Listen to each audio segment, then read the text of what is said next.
very good morning. And, just a quick introduction. I lead growth for MoEngage in India region. And we have with us Nalin, who heads product for MoEngage. Rather, should I say pretty much build the product as we see now from the scratch? Would you say, Nalin? That would be too kind of you, Shivangi, to say that. But So yeah, he has spent 4+ years with us now, instrumental in shaping the product and productizing some of the key requirements and ask of the industry today. Welcome, Nalin, and thank you for joining us. thank you, We, Shivangi. we also have Arjia with us, who heads marketing at Oyo Rooms. So, very proud to feel, see an Indian brand doing so well, Arjia, not just in Asia, but also in the West, be it US, Europe, everywhere, right? So we hear about Oyo from all parts of the world, right? I'm sure, you have had a ton of learning while growing through the journey. And pretty excited to learn more in the next 30 minutes about your blitzscaling journey with Oyo Rooms, one of the largest hotel chains in the world, and fortunate to have you with us, share your learnings and experience with us. Thank you for joining, Arjun. Thanks, Shivangi. Thank you. Well, to start with, Ajay, I'm pretty keen to understand that, throughout your journey, given Oyo is such a digital heavy brand, right? So how critical was or is push as a channel, let's say over email or an SMS? Right. So, firstly, I would share briefly that, I have been through different roles at Oyo. I began in a P&L kind of role, and then I transitioned into a growth role. So I have also spent 4 years exactly as we speak in Oyo. As far as your question goes, Shivangi, I would essentially look at every channel from two dimensions. And like I think we should essentially look at most things from these two dimensions. One is your channel efficacy, and then is channel efficiency. Right. So if I am to look at all of the channels which we currently have, so to name all of the 4 channels which we have are email, WhatsApp, SMS, and push. Right. So out of all of these 4, push probably is not the most effective in terms of being able to get the highest CTRs, etc. Right. Mm-hmm. But if I add the cost factor and the efficacy factor to it, right, it becomes the most important channel for us, right? Today, email, as we all know, at least for the Indian market, which is by far our biggest market, email isn't a very strong channel in terms of activating the customer or getting the customers engaged with the brand. Right? It's a very low cost channel, agreed, but its engagement rates are quite low. But if you compare that with WhatsApp and SMS, WhatsApp and SMS as a channel are very, very costly, right? And hence absolutely cannot be used for scale. We have to park them for just a few particular use cases which give us a high ROI. So having said that, by far, keeping the two dimensions in perspective, push channel is surely the most important channel which we have right now at all. Right.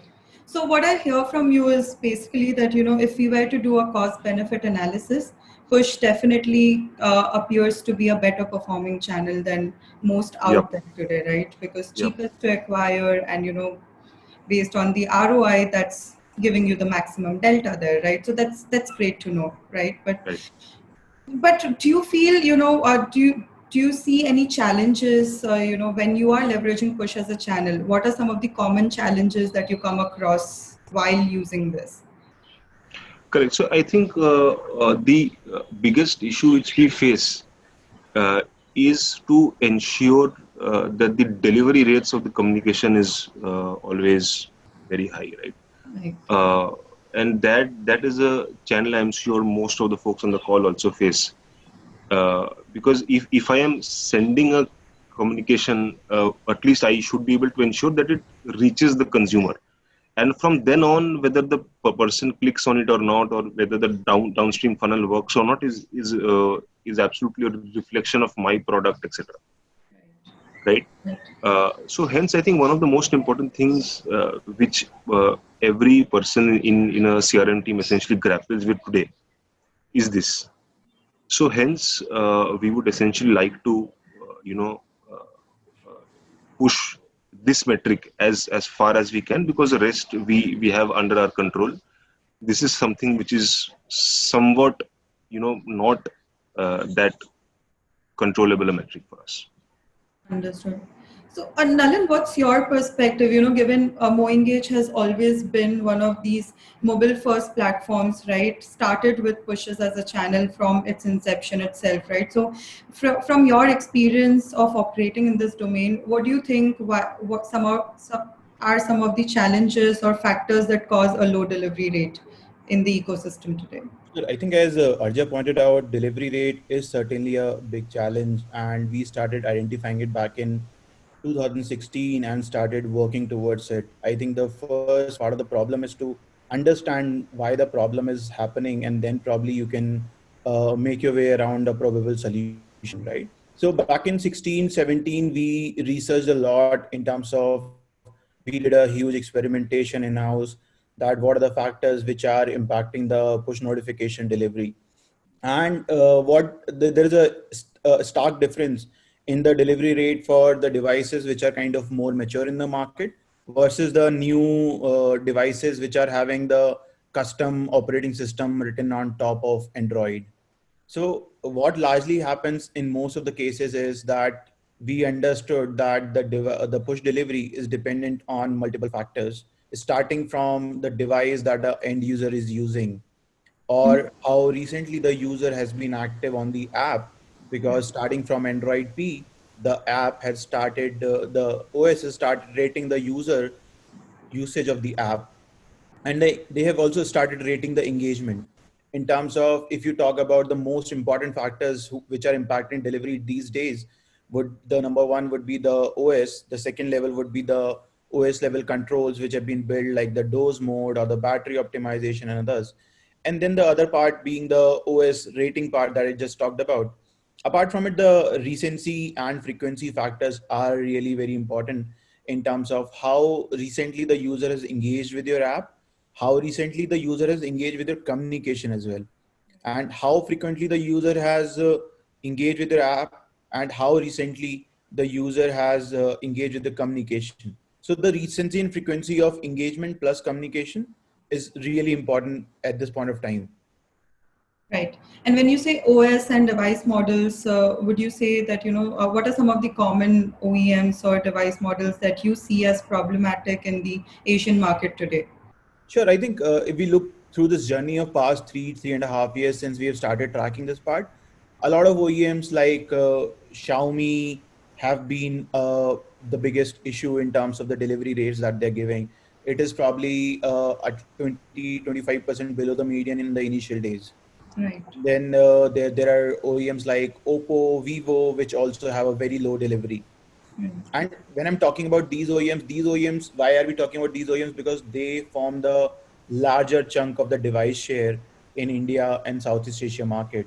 If I'm having 100 users with 100 devices, probably 20 to 25% share would be coming from Samsung, and around 25 to 27% coming from Xiaomi, and then 5 to 10% each for Oppo and Vivo. And then in India and Southeast Asia, OnePlus also is gaining a market. And then Huawei also has its own share. And all these OEMs we currently refer as, say, Chinese OEMs, like for the sake of discussion, right? If you group them as Chinese OEMs, they all have the similar problems. They all have these custom OSs written on top of Android, and everywhere they are handling it in a very different manner. Xiaomi used to have this problem that once you force up the app, the notification will not be received, and user was certainly not aware of it. Neither was the marketer, and it came out when we were doing extensive research and experimentation. Yeah. Got it. And what do you feel, Arja, like, are the numbers that Nalin is talking about in terms of the OEM split, is that very reflective of OYO Room's user base as well, or does it change a bit in terms of the OEM split for your user base? So I think he's absolutely bang on with the numbers. Right. We are no exception to this. We are no exception to the device split, nor are we an exception to the lower delivery rates for these OEMs. So yeah, I also absolutely concur with this. Right. So we also have one of the questions from the audience for you, Yeah, Arjia, wherein Ritura is asking that, you spoke of parking SMS plus WhatsApp for a set of use cases. right. Could you please elaborate on that? So right. So one, before I delve into answering that, I should mention that WhatsApp we are using very very carefully at this point in time. Right. We want to use it very effectively, and we want to really use it very less as we can. So we've just begun experimenting with this channel, but I just mentioned it because this is also one of the uh, channels which is there for us. So having said that, what we do is whenever there is any direct cost involved, right, uh, for any channel, we do a simple calculation of what is the cost per GMV or cost per X metric which we have internally, and also try to understand what is the incrementality that channel gets us in terms of the cost that we are spending, right? So we have seen that whichever lower funnel segment we attack, for example, if someone has in our case viewed a hotel and then dropped off, right? So the customer is very high on intent. So whichever segment has higher intent, communication on that segment will ensure that uh, conversions are high and the revenue comes in, right? Uh, Whereas in push, I obviously do have this maths in place as well, but I do not always have to keep this at the back of my mind because the cost impact isn't there. So hence, all of these high intent segments is essentially reached out by these costly channels. That perfectly makes sense, I feel. So coming back to Push as a channel, Push as a channel and its challenges. So Arjia would love to understand what is it that you're trying to do in order to solve for this deliverability issue that you face due to Chinese OEMs for smartphones, right? Right, right. Sure. So I think probably Nalin will also, surely discuss this in more detail. They have come up with this feature called Push Amp, which has really helped us. I think the numbers speak for themselves. We have around 40% plus hikes in our delivery rates for Xiaomi device at least. Right. So that is surely one of the things which has really helped us drive our delivery rates up. Few of the things which we try to do, whereas I will admit there is a lot of more work to be done at our end as well on this. Few of the things which we do currently are one, we use the notification center on our app. So if push isn't delivered, it is at least there on the app for the person to see. Whenever the person opens the app, the communication that we wanted to convey is right there. So that's one. It obviously doesn't impact the delivery rate as a metric, but it helps convey the information to the user. So that's one. Two, also internally we have begun some experiments uh, trying to schedule or rather include a few scheduled push notifications in our code as well, and try to see if that kind of works. We call it pull based notifs. So we are trying that as well, but it's actually too early to comment on that, and we haven't yet seen any success there. So yeah, so there are a few things we have in mind, but what's worked for us till now is the push amp feature, which we essentially have been given to by Moengage. Right. So Arjun, there, I believe you have been using push amplification with Moengage for quite some time. So if you were to just attribute the success metrics of push amplification delivery delta over years, would you be able to help the audience with a number against that? Sure, sure. So, as I mentioned that Xiaomi has seen at least a 40% plus, and I am assuming that most of the folks here are from organizations where a bulk is from Xiaomi itself. Right. And if that is the case, at least if 25% of your base is that, 40% of that has seen a jump, right? So it's a big number, and it helps you get your customers more activated and engaged. Got it. Got it. Nalin, what is your take on, what are some of these technologies? Like Arjun spoke about pull-based mechanism. Then he also spoke about notification center-based delivery uplift and the limitations around it. And, how is it that you are solving this with respect to various technologies that MoEngage has on the table today with respect to its limitations, overcoming those, and what are the benefits of the technology at hand today? Sure. I think the ecosystem at this point of time is really, really large in terms of there are only a limited variables that you can control. On probably every year, you'll find a new entrant coming into the market. Every 6 months, there would be a new model coming into the market. So having a silver bullet for all is certainly a very uphill task. And what we have been largely working towards is, as I mentioned, that the phase one for us was to understand the problem. Phase two was to act on these problems in a in-house manner, that, hey, what can we pull out on our side to kind of help improve the push notification delivery. Basis that we came up with something called PushAmp in 2017. PushAmp was created as a fallback service to GCM, and it was largely using some of the pull-based mechanisms, as Arjun mentioned. Right. And from there, we understood that it can do only as much. And this is certainly not the limit or the line that we would want to draw for ourselves.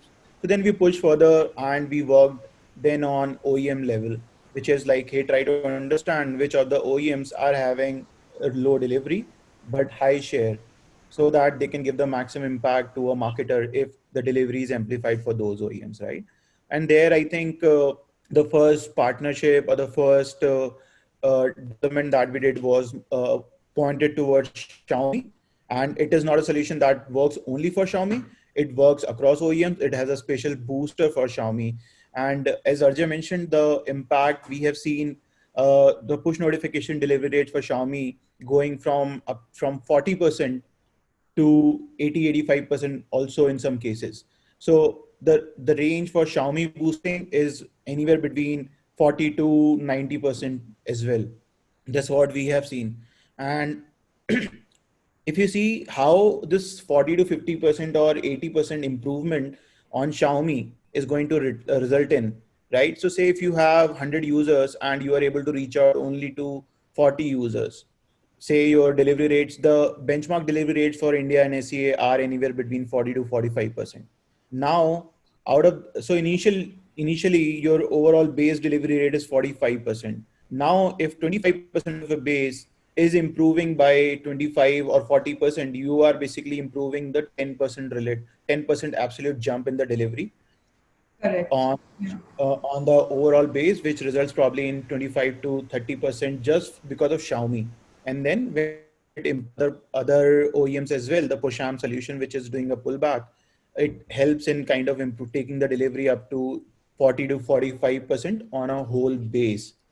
Right. And I think I would just want to say one thing, that in the past we have been saying, and we will say it again, that at this point of time, MoEngage provides the best delivery rates in the industry. And anyone who is facing the problem, we can guarantee up to 25% improvement on their delivery rates. And I think we have the testimony in terms of the data. We have the testimony in terms of the customers who are working with us. These are the customers who came, validated the solution, compare apple to apples, and then said, okay, yeah, let's move. Because think it like this, that as Arjun mentioned, push notification has a very low marginal cost of serving. The cost of communication is really, really low, right? So it does not impact the ROI for that matter. It's like kind of difficult to calculate the ROI because the ROI is always very high. It's a no cost channel for you, right? On email or SMS, I would say email would be at least 10 to 50x of what your push cost would be, and SMS is probably 50x of what your email cost would be, right? So think it like this, that this is the cheapest channel that you have, and one of the most effective channel as well, because if you see the time for people to open the email would range from anywhere between 6 hours to 24 hours from when they've received it. For SMS, probably it is faster, but is it as effective as probably providing to 2500x or 100x of what you're paying for push? Certainly not. So I think that largely should be the baseline, because any marketer is looking out for optimizing their ROI. They are looking forward to maximize that, hey, what I'm getting out of the communication that I'm sending. At the same time, this has to be in terms of the whole top. We need to start looking from the top of the funnel, that how many people I'm able to reach out to via a certain channel. And the more you're able to reach out to, depending on the quality of your communication, the higher chances of people clicking on it. And then basis the product checkout flow or the attractiveness of a catalog, the higher chances that people will kind of convert for it, right? Right. So that's how we look at it. Got it. So I have a follow-up question to that, Nalin, and probably that's influenced from the question in the audience as well. So how do you validate the confidence in the statement that, you know, we provide the best delivery in the ecosystem today? Because someone from the audience has just asked that how is MoEngage's push amplification feature different from the others? Is it the same? What's the difference? You know, would you like to sort Sure, of clarify? I think that's a very valid question, because you should not take my word from my face value, certainly. And I don't want, I'm myself a prod guy who wants to look at the data. So I think data is the holy grail where we all go to.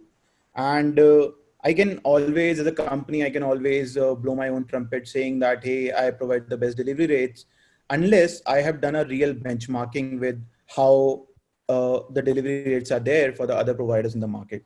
And probably if I go and do the benchmarking myself, probably that might also be biased, right? So then for me, what I believe largely the right way to do it is ask a customer or ask a prospect who is interested in your product and who is already having some bias for the product that they are using. Ask them to start using MoEngage, try it out, do a POC for a month, compare the delivery rates for your own tool, compare the delivery rates on MoEngage. Only if you're getting a higher delivery rate, then only take me on my face value or on the data that you're getting.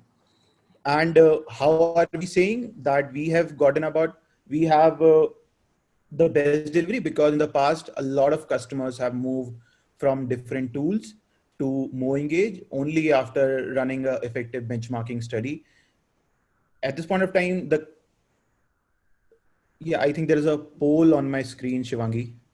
I think you know, you can just cross it. That's for the audience. Got it. You are not allowed to respond to that. Okay. Yeah, so I think that's largely it. That we say the delivery rates are best because we have heard it from the people who chose to choose MoEngage over other tools after seeing the good delivery rates. Right, but this is again, you know, driven from the inquisitiveness of the audience, Nalin. While it is a very valid point that you have more customer testimonials proving the extra delivery rate, right? But we just have Shivali again ask that, you know, what improves the delivery rate with push amplification over others? Like, you know, how does push amplification work and improve the delivery rate? If you can elaborate more on the difference there. Sure. So I think in the industry, MoEngage was the first or the leading company to kind of come up with the push amp solution, and I think we were the category leader or a category creator as well. The push amp name was first used by us, and now is being used by multiple tools around the India and Southeast Asian market, right? So, but obviously that's not the testimony of it. I think it's more about how it works. So how it works is that the version one or the one of the core capabilities is to kind of create a channel as a fallback to Firebase messaging. Firebase messaging is largely responsible to deliver to Android devices at this point of time. So we try to understand in what cases the FCM messaging or the FCM messaging service is failing, and then we created a fallback service in house for FCM. There's a part one of it. The part two, where I talked about that the PushAmp was taken to PushAmp Plus, where we approached the problem in a OEM specific manner. We targeted the OEMs which are having the highest market share, and we worked closely with them to arrive to a solution where we can guarantee maximum delivery on the devices owned by those manufacturers. So it Right. is partly the in-house technology, partly the in-house technology created in the partnership with the respective manufacturers. Understood. Arja, how do you see this delivery ecosystem evolving going forward, right? So 4+ years in Oyo as well, the ecosystem has largely changed, right? How do you see this going forward as well? Yeah. So I think as Nalin also mentioned that this is not the end of devices. There are going to be newer and newer devices there. True. The world is going to move to a place where uh, users will not want to be probably disturbed as much, right? And we are going to see new rules come up, right? And brands have to continuously adapt to that, right?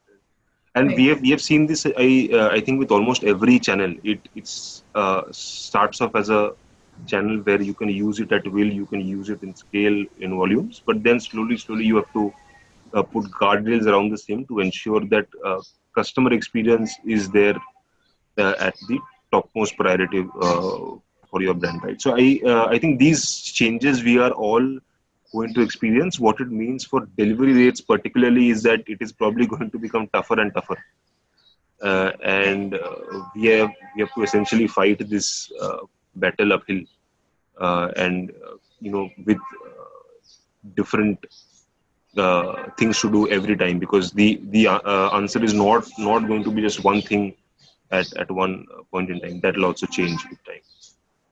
Right.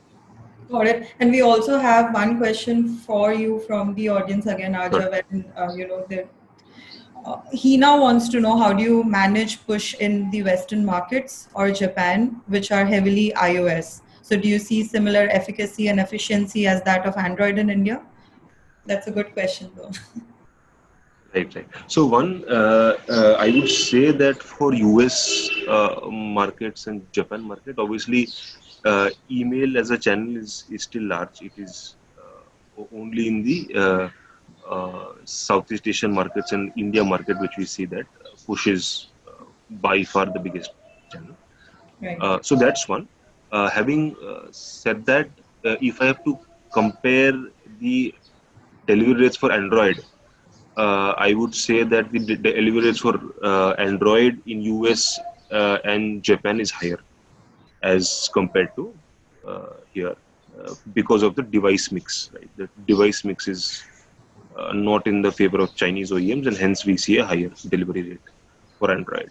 Right, and for iOS also we are seeing a good enough delivery rate. The delivery rate for all devices seen together is much higher than what we see here, right? But also, having said that, the scale of our operations is lower if I compare it with India, Right. right? Right. So hence the efficiency metrics is quite good till now. Right. Do you have some perspective to share here as well, Nalin, right from how do you see the global push market evolving Sure, and I the think challenges around it? I see a lot of changes which are going to happen. Like on one side, I would want to draw a parallel of push notification. As Arjo mentioned, right, that every channel starts with, hey, you can use as much as you want, and then from use it goes to abuse, and then from abuse you cannot expect the consumers to kind of bring in that revolution or the regulation, right? So then the delivery providers, they come in and they draw these guidelines. So what I mean by that is we have been continuously seeing Android to bring in new and new regulations on top of the Android notification ecosystem. Initially, they bring in notification channel, which was allowing the customers to kind of divide the communication in terms of the priority, so that the customers have a chance. And when a user is unsubscribing to a notification, They're just not closing that as a channel, as a communication channel, but rather probably one thread of that communication channel, right? Then post that they came with Android P and Android O, where they brought in these changes around rating the app and rating the engagement, and basis that they took a call whether they would show the notification which is delivered to the device also or not, right? Then they also made the opt-outs really easy. So there is a whole slew of changes which are going to happen on the manufacturer or the OS provider side. The other interesting piece that I see is as most of the times people talk about email delivery. There are email delivery consultancy firms all over the world. There are some of the companies which are probably having hundred millions of dollars in just the services business of around email consulting, right? Right. And nobody has taken such a, like, given that push is such a cheap channel while such a useful channel, nobody has taken a deep dive into push delivery as much. I cannot see any consulting company coming in saying, hey, Nalin, we are working with some of the customers on the push delivery. Why don't you kind of collaborate with us, right? I haven't seen that. And I think that's where the market is also going to come in. That more and more restrictions come in, more and more subject matter experts would be required who will come and say that this is how you can improve the delivery. Because I think, Ajay, you would agree to that front in terms of email. You know yourself that there are multiple companies who are coming back saying that, hey, this is how we can improve the delivery, this is how we can improve the inbox placement. So for me, I would draw a parallel between email delivery and push delivery, where the client, the email client, and the OS could put at the same level. Then there are in email there is also a thought that the more engaging people are with their communication, the higher chances that it will land in the primary inbox. So the same thing happens on the push side also, that the more the people engage with your notification, the higher chances the next notification that you're sending will be shown to the user. So these are the parts of the tidbits of it, I would say. And then the third thing that I see on the manufacturer side, where we are talking about, hey, there are so many manufacturers, right? So I think this industry is kind of moving in circles, I would say. Initially it started with a standard delivery provider, which is FCM. Then there are local delivery providers which are coming in to come and solve the problem, probably because FCM neglected the delivery for a long time. But I see that it can sustain only for some time, right? Because as a marketer, I cannot go in and integrate with hundreds of the push delivery providers, right?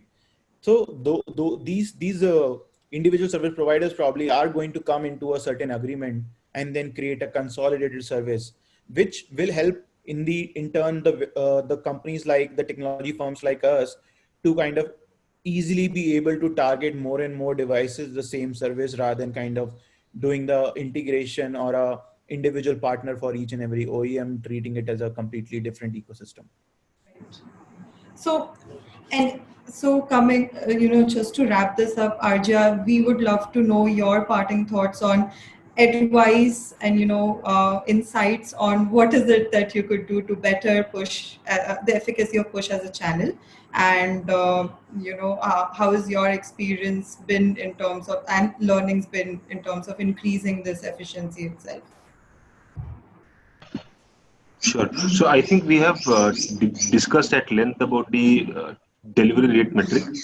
So hence I will probably share a few experiences I've had on the metrics below that. Right. One is CTR and the other is CVR. So CTR is essentially click-through rate and CVR is conversion rate. So for CTR, like every other organization, we've also tried to be creative with our content pieces and to ensure that content fatigue doesn't set in, so on and so forth. So these are what most orgs are already doing, and I'm sure it's not new for the folks here. There is something new which we tried during COVID times, right? We tried to see what might be useful for the consumer, right? Because when it hit, then travel actually went down for some time, right? People were scared; they were not going out of their homes, and they were not really going to create a booking with you. Right. So Right. hence, whatever push communication you send is not going to matter for them. So we thought that what might be important for the consumer, right? And we came up with this concept called Oyo Daily, where what we essentially did is that we tried to capture all of the uh, information regarding COVID in India and other places, and the most important parts of the news for that day, and also add a few positive stuff which was there in the world at that time, and made it into this one single page which we called Oyo Daily. Right? And we send that communication to the user saying that, okay, I am just trying to add some amount of value for the consumer, right? Right. And that really worked for us. I think the answer is to find something for the consumer which adds value to him. We've also, like most of the orgs do, also we've tried to keep our communication highly per, uh, personalized in nature. We have our recommendation engine in house, which is based on the hotels viewed by a certain set of consumer. Which hotel, as part of our learning inside, do we feel that is the most apt for the consumer? So hence we send that particular hotel as a communication to the user. Whereas when the person clicks on that push communication or that mail communication, that person lands on that particular hotel, right? Which which essentially ensures that the time to discovery for that hotel goes down, and hence that leads to a direct impact in the conversion rate also for that traffic, right? So Right. I think recommendation and personalization using that recommendation engine has really helped us drive both our CTR and our CVR metrics, and there are discounts there, which I'm sure most folks here use already. Discounts to drive more and more CTRs as well as CVRs. Right. Got it. So, like I said in the beginning as well, lucky to be partnering with a consumer-focused brand such as yours, consumer obsession for the win, I would say. And thank you so much, guys, for your time. I would leave it to the host to understand if we take more questions from the panel or if we are out of time. Sure. We can take more questions, Shivangi, for at least about another 5 minutes. Got it. So we have a lot of them flooding in for both of you.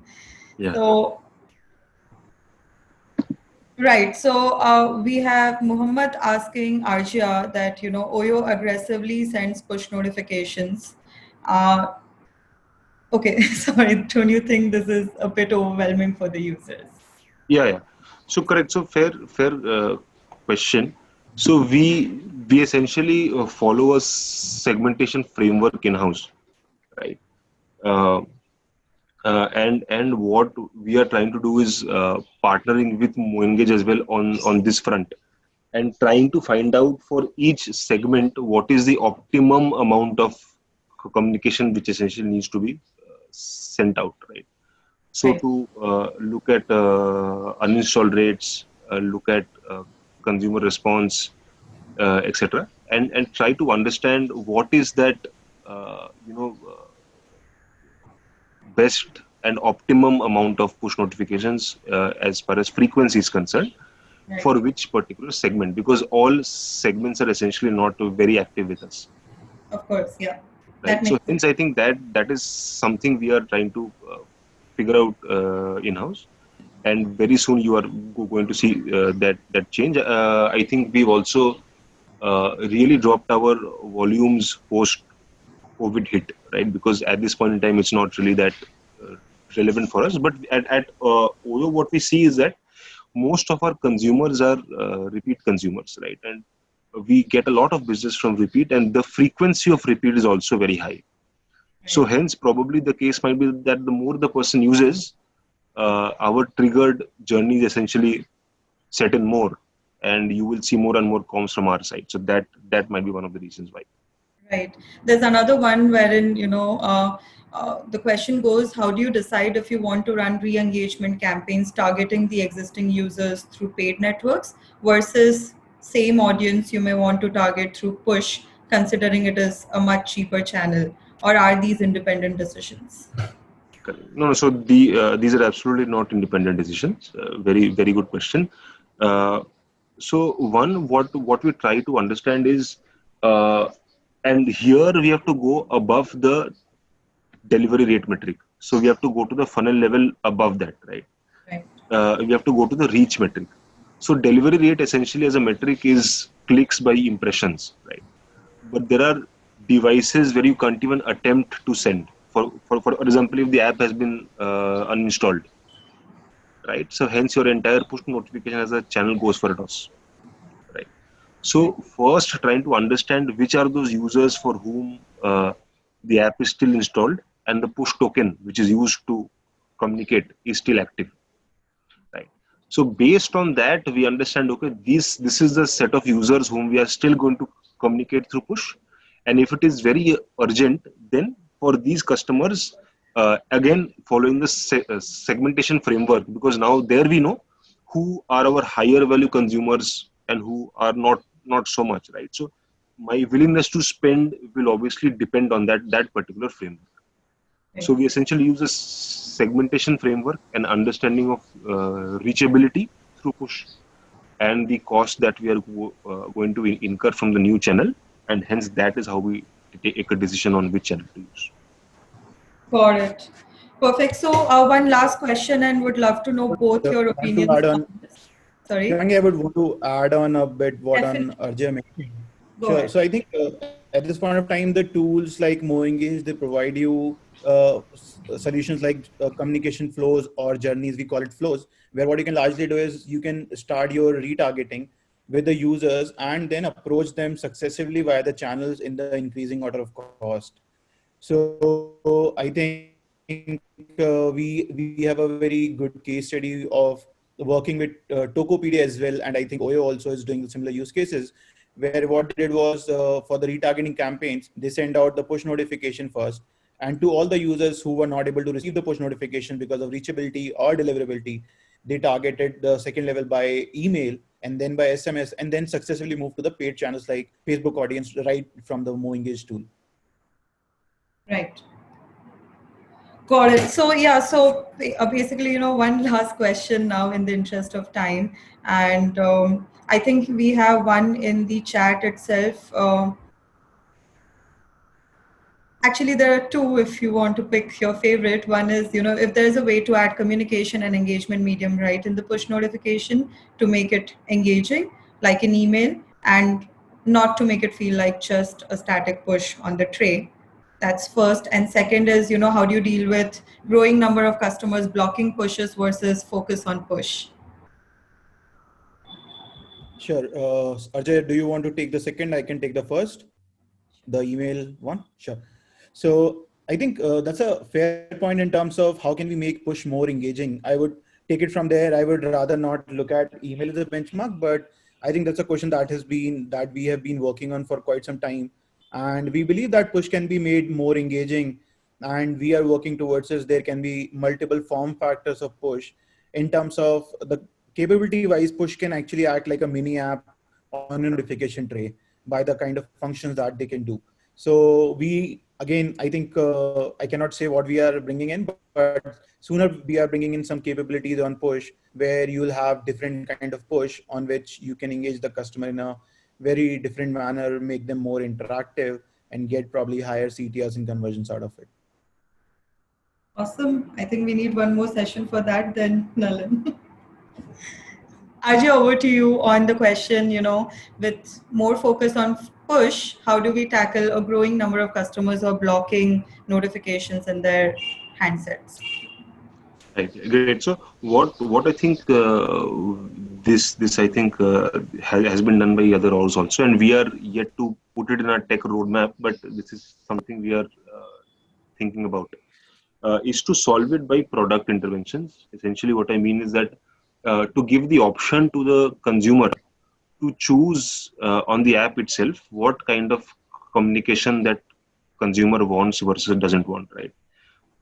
So if we give that choice to the consumer, there is a chance that he or she will select, okay, just send me sale driven comms, nothing else, right? Or if there is any important org update, that's all. Or send me only email, not push, so on and so forth. So channel level and type of communication, right, as an option really will help the consumer to make a choice, right?